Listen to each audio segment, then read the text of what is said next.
Eduardo Bolsonaro comemora sobre a punição à esposa no ministro do STF, Alexandre de Moraes. Destaque para o bloco de notas do Correio Brasiliense. As informações com Carlos Alexandre, editor de Política, Economia e Brasil. É com você. Boa noite, Calecha.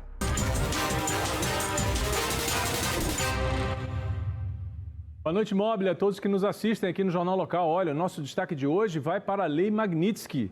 O deputado Eduardo Bolsonaro disse hoje, nesta segunda-feira, que a punição à esposa do ministro do Supremo Tribunal Federal, Alexandre de Moraes, é apenas uma de muitas outras que virão contra autoridades brasileiras. Há meses, o filho do 03 do ex-presidente Jair Bolsonaro promove uma campanha, como vocês sabem, contra o que chama de perseguição política que estaria ocorrendo aqui no Brasil. Por conta disso, o governo de Donald Trump anunciou nesta segunda-feira a aplicação de sanções contra Viviane Barsi de Moraes, ela que é advogada e esposa do ministro do Supremo. A Viviane, ela não é autoridade, ela não é servidora pública, nada disso, ela não trabalha no governo, ela é uma advogada, ela atua na iniciativa privada. Pois bem, o governo norte-americano ela impôs a restrição à esposa do ministro Alexandre de Moraes com base na Lei Global Magnitsky, que é um instrumento usado para punir estrangeiros acusados de violações graves de direitos humanos e de corrupção, que também não se aplica nesse caso aqui. Com essa medida, todos os eventuais bens de Viviane Barsiski nos Estados Unidos ficam bloqueados, assim como qualquer empresa a ela vinculada. Além disso, tanto ela quanto o ministro do Supremo Tribunal Federal, ele, Alexandre de Moraes, já incluído na lista de sanções em julho, estão proibidos de realizar transações financeiras com cidadãos e companhias norte-americanas, incluindo operações simples como o uso de cartão de crédito emitidos nos Estados Unidos. Eu espero que a elite brasileira entenda que somente parando a perseguição, cujo único remédio possível é uma anistia dos fatos, começando em 2019, para que não haja mais a possibilidade de se desengavetar qualquer desculpa para perseguir opositor político, somente dessa maneira é que a gente vai conseguir reduzir essa temperatura. Eu espero que a elite brasileira seja pressionada a fazê-lo, caso não tenha a consciência necessária. Como o deputado Eduardo Bolsonaro mencionou, outras retaliações vieram. As retaliações norte-americanas contra o Brasil não ficaram por aí.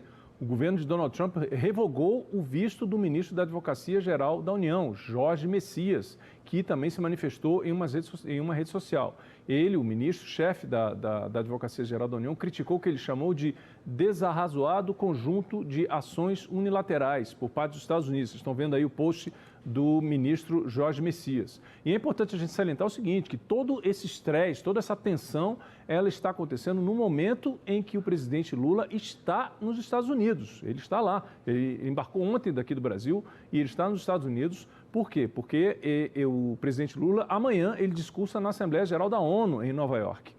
Aqui em Brasília, também, após essa decisão dos Estados Unidos, houve muita repercussão, inclusive dentro do Congresso Nacional. O líder do PT na Câmara, deputado Lindbergh Farias, comentou as novas retaliações do governo norte-americano e as declarações do deputado Eduardo Bolsonaro. Para o petista, essa nova ofensiva do governo Trump é a senha para afastar qualquer tentativa de anistia ao clã Bolsonaro. Olha aí. Olha, Eduardo Bolsonaro está comemorando agora porque o governo norte-americano está sancionando Viviane Barsi, a esposa do ministro Alexandre de Moraes, com a Lei Magnitsky, e também cancelaram o visto do ministro da AGU do governo do presidente Lula, Jorge Messias. É inacreditável. Essa turma não quer pacificação. No momento que Lula chega em Nova York, vai fazer amanhã um pronunciamento histórico na Assembleia Geral da ONU, no momento que o Lula chega com a força do povo. Porque o povo disse não à PEC da bandidagem, o povo disse não à anistia. Então veja, eu acho que está enterrado, olha só. Qualquer proposta de votação de PL da anistia essa semana seria um desrespeito com o Brasil, um ato de subserviência completa aos interesses norte-americanos. E essa revisão de penas, dosimetria, isso já foi embora, tá? Essa pauta tem que sair. Vocês viram aí, então, a participação do líder do PT na Câmara, Lindbergh Farias, falando na avaliação dele, desse absurdo que aconteceu com a esposa do ministro Alexandre de Moraes e com o ministro-chefe da Advocacia Geral da União. Então, vocês estão vendo aí que a temperatura aqui em Brasília, a semana começou com a temperatura altíssima, né? E tende a aumentar, tanto na política quanto na diplomacia. Cresce ainda mais a expectativa sobre o discurso do presidente Lula amanhã em Nova York. Tudo que for relevante a gente vai trazer aqui para vocês no Bloco de Notas. Lembrando que não parou de ter notícia nesta segunda-feira. O Conselho de Ética da Câmara vai abrir uma investigação em relação a Eduardo Bolsonaro, já abriu, na verdade. A Procuradoria-Geral da República também autorizou a abertura de inquérito contra o Eduardo Bolsonaro por coação da Justiça. E aí vocês estão vendo essas votações aí. Então, assim, continua quentíssimo aí a temperatura. Tudo isso a gente vai trazer para vocês aqui no Bloco de Notas. Volto com você, Mob. Obrigado pelas informações, Carlos Alexandre. Boa noite, bom trabalho, uma semana abençoada para você também.